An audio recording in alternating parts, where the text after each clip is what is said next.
ekonomi kerakyatan ini harus. Nah, konsepnya sudah ada di dalam visi misi. Oke. Kemarin kita mendapat apresiasi dari pemerintah bahwa penurunan kemiskinan kita di atas penurunan kemiskinan rata-rata nasional.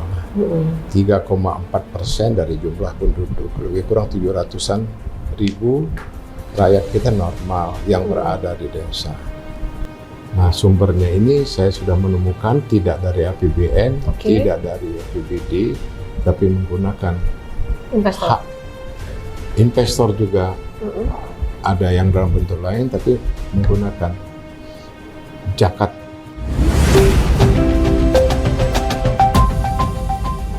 Assalamualaikum warahmatullahi wabarakatuh. Tabi pun. Pemirsa, kita berjumpa lagi dalam program kami Lampung Memilih. Kami berada di studio Rilis ID TV dan kami kedatangan tamu yang luar biasa yang sudah lama kami tunggu sejak berbulan-bulan lalu, tapi akhirnya hari ini bisa hadir. Beliau adalah Bapak Dr. Honoris Causa Arinal Junaidi. Assalamualaikum Pak. Waalaikumsalam. Sehat ya Pak? Alhamdulillah. Terima kasih Bapak udah menyempatkan waktu untuk hadir di studio Rilis TV Pak. Setelah Ya. ditunggu sekian lama akhirnya datang juga ke sini. Pak Arinal, mungkin banyak masyarakat Lampung yang kangen dengan kemunculan Bapak. Setelah Bapak melepaskan jabatan sebagai gubernur, ternyata Bapak muncul sebagai kandidat bakal calon gubernur. Akhirnya ada rasa yang terbayarkan mungkin dari sebagian masyarakat, Bapak muncul lagi untuk menuntaskan tugas-tugas yang mungkin banyak yang belum selesai ketika Bapak menjabat di periode sebelumnya. Apalagi pada saat itu nggak genep 5 tahun ya Pak, ada 2 tahun COVID, Bapak nggak bisa ngapa-ngapain. Sedikit Pak bercerita sekilas balik ketika Bapak menjabat sebagai gubernur. PR apa ya Pak ya kira-kira yang belum Bapak tuntaskan? Baik. Yang pertama, saya dilantik 2019. Ketika 2020 kita kedatangan musibah. Tamu tadi undang ya. Yang menyangkut gangguan terhadap kesehatan anak bangsa. Di dalam perjalanan saya memilih prioritas apa yang harus dilakukan. Turun keputusan presiden, kita darurat kesehatan. Makna dari darurat kesehatan itu selamatkan anak bangsa. Prioritas-prioritas program lain boleh ditunda. Nah, sehingga saya konsentrasi menangani masalah COVID, dan COVID kita terbaik di tingkat nasional. Hitungan terbaiknya itu mungkin korbannya tidak terlalu banyak atau gimana? Korbannya tidak terlalu banyak, tidak lebih dari 30-an orang. Dan pada waktunya saya memperkenankan masyarakat itu tetap harus bekerja sebagaimana mestinya. Sehingga dalam posisi ekonomi kita terpuruk, Lampung terbaik di tingkat Sumatera. Dan lebih dari itu kita mempunyai satu peranan karena produksi pangan kita, apakah beras, apakah ternak, kopi, perkebunan, perikanan, kita meningkat. Dan bahkan ketika saya menjabat gubernur, lebih kurang 2 juta ton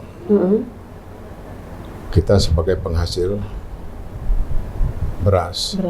Ketika saya berakhir, kita sudah mencapai 3,2 juta ton produksi beras kita, yang masyarakat Lampungnya hanya butuh 1,2 juta ton.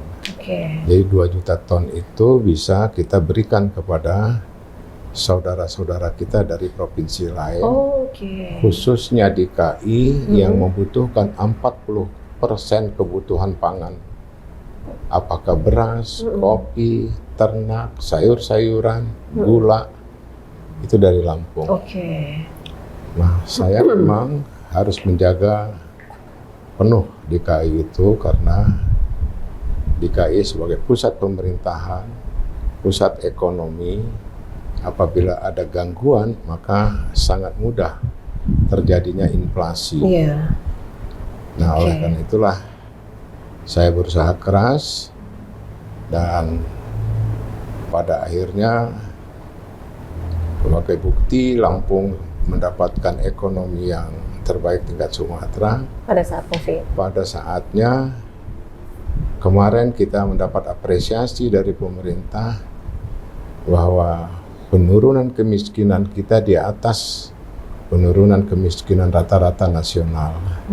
3,4% dari jumlah penduduk, lebih kurang 700-an ribu rakyat kita normal yang berada di desa. Masih saya terusin? Ya, saya potong dulu Pak. Oke. Satu sisi Provinsi Lampung dinilai terbaik dalam penanganan COVID ya Pak. Tapi di sisi lain mungkin ada pembangunan yang akhirnya jadi terbengkalai atau tidak dilaksanakan.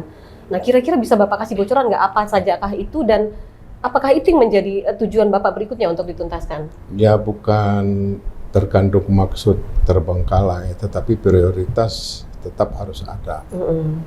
Nah oleh karenanya dengan konsentrasi saya membangun sumber daya manusia dari sisi kesehatan, dari sisi pendidikan, maka infrastruktur terganggu. Sebenarnya infrastruktur ini dalam posisi tidak baik, tapi bukan karena periode saya, tapi periode sebelumnya sudah 15-20 tahun yang lalu.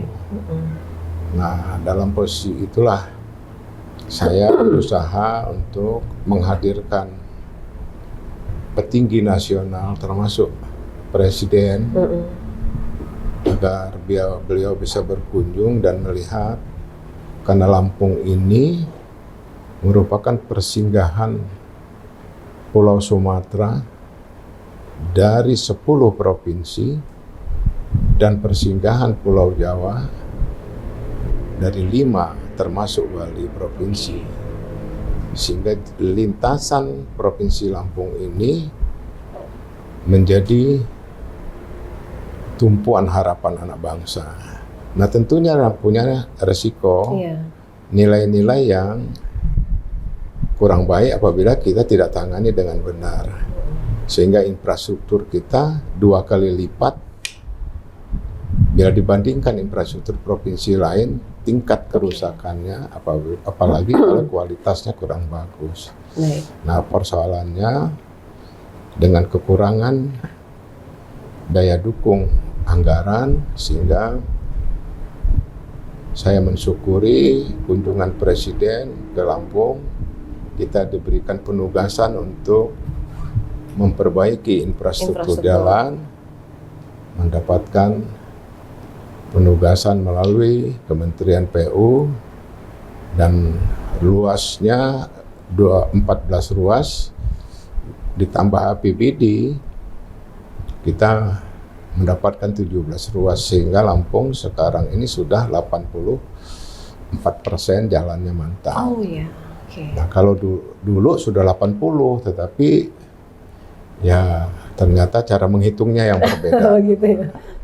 Sehingga saya ingin meninggalkan satu kenangan yang baik bahwa jalan yang dikerjakan itu wajib hukumnya berkualitas. Tidak boleh rusak kurang dari 20-30 tahun. Sehingga jalan kita dicor. Dan jalan ini merupakan pusat pertumbuhan ekonomi.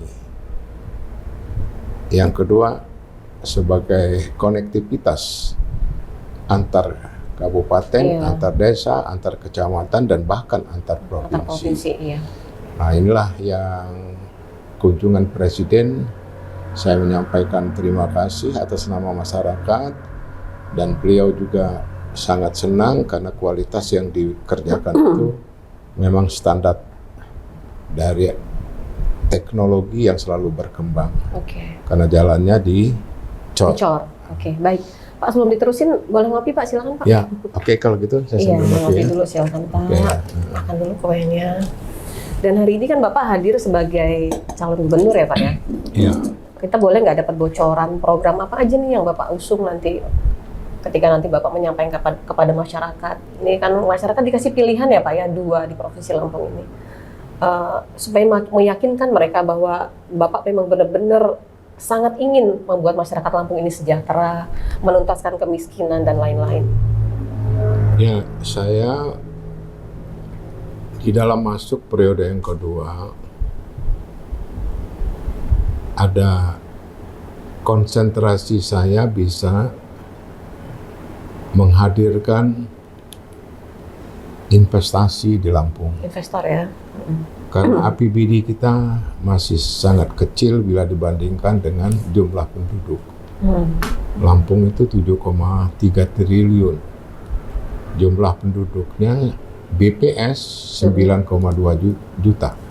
Tapi sesungguhnya lebih dari itu. Okay.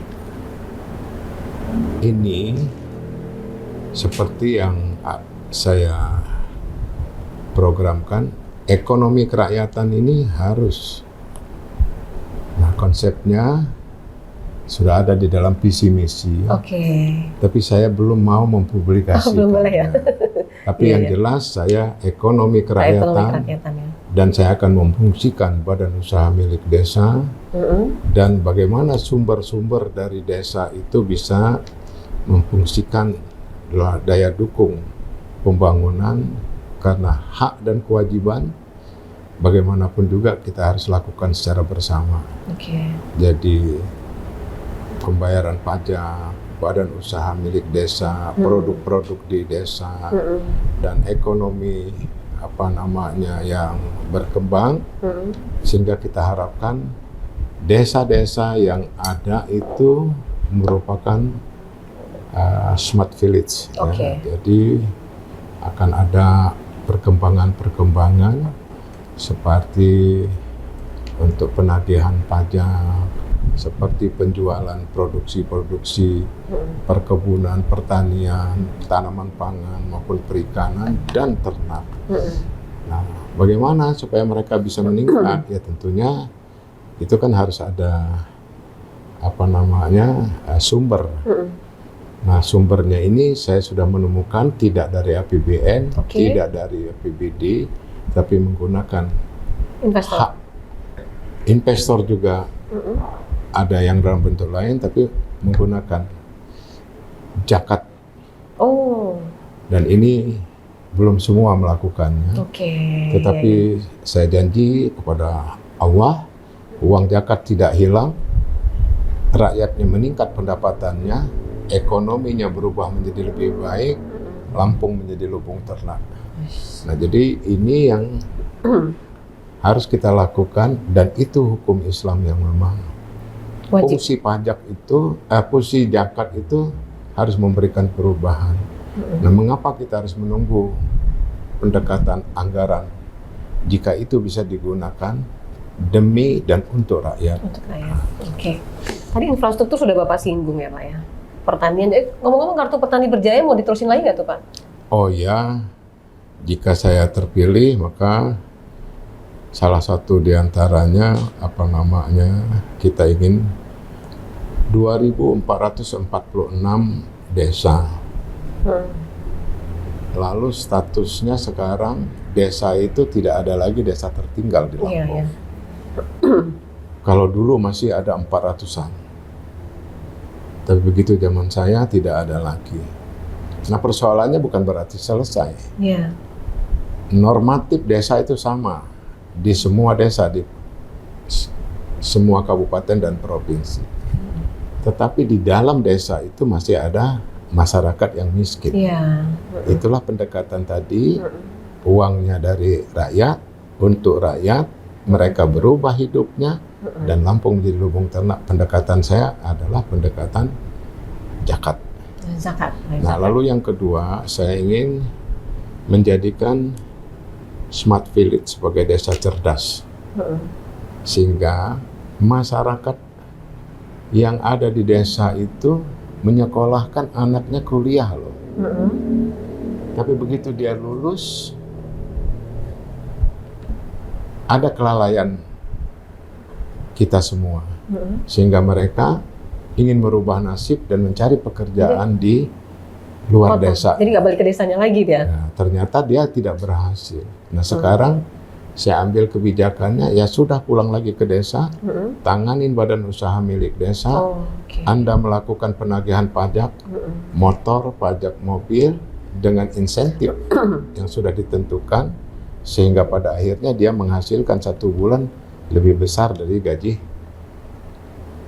yang orang-orang Kerja sama orang. kerja sama orang. Oke. Nah, Iya. lalu bagaimana caranya? Maka badan usaha milik daerah atau pengusaha sudah punya komunikasi dengan lembaga. Lembaga badan usaha ini kita berikan daya dukung anggaran melalui perbankan sehingga ini terjadi kemudahan-kemudahan di dalam bertransaksi. Di sisi lain, desa ini kan selalu setiap tahun mendapatkan dana desa. Mengapa tidak Iya. memanfaatkan dana desa itu 60% untuk ekonomi, 40% untuk perbaikan infrastruktur atau sejenisnya. Oke. Nah ini sudah jalan, maka Lampung merupakan salah satu provinsi yang desanya berbasis digital dan desanya desa cerdas. Nah oleh karena itulah ini kita lakukan untuk peningkatan jangkauan program elektronik Samsat Desa, itulah eSamdes yang kita lakukan seperti apa yang dikerjakan. Oke, baik. Pak, kan tadi semua visi misi nggak boleh dibocorin. Saya minta bocoran satu lagi, Pak. Untuk program pendidikan, Pak, gimana, Pak? Ya, program pendidikan itu program nasional. Itu kebijakan pihak pemerintah pusat, kementerian. Oke. Itu tidak boleh dilakukan perubahan sesuai dengan peruntukan. Oke. Tetapi pemerintah provinsi akan melakukan upaya tugas siswa menjadi cerdas, itu tugas nasional. Tetapi untuk dia bisa berdaya, maka kita harus mempersiapkan Sumber daya manusia yang bagus ya. dia yang bisa diberdayakan di desa tadi. Kemudian ada wadah-wadah bisnis, wadah-wadah tenaga kerja yang bisa dimanfaatkan, tetapi dia harus mengikuti pelatihan-pelatihan yang dikerjakan oleh para swasta dan sebagainya. Nah ini yang nanti kita akan memberikan pilihan, kalau mau terus kuliah silahkan, tapi kalau mau berhenti ini ada wadahnya sehingga dia menjadi sumber daya manusia yang siap pakai. Iya. Baik.